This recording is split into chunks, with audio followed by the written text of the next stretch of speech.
একসময় নন্দননগর গ্রাম ছিল। সেখানে দাবান রাজার বসবাস। তারা সবাই খুব সুখে বসবাস করছে।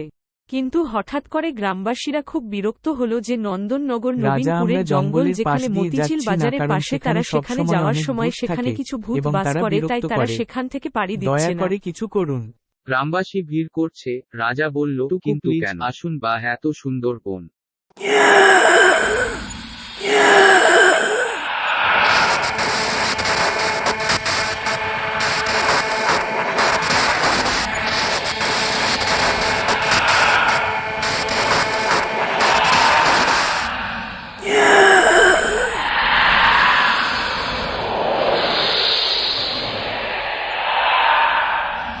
নবীনপুর জঙ্গলে অনেক ভূত আছে।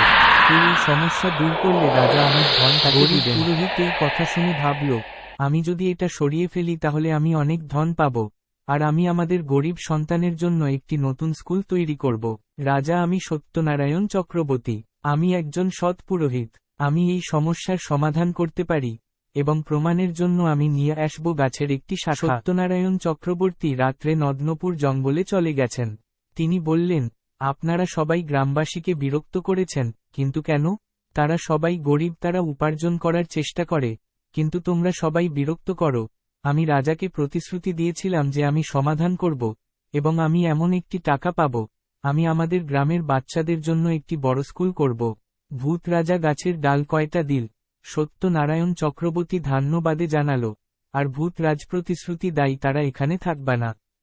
পুরোহিত যখন জঙ্গল থেকে এসেছিলেন তখন সমস্ত গ্রামবাসী এবং রাজা উত্তেজিত হয়েছিলেন।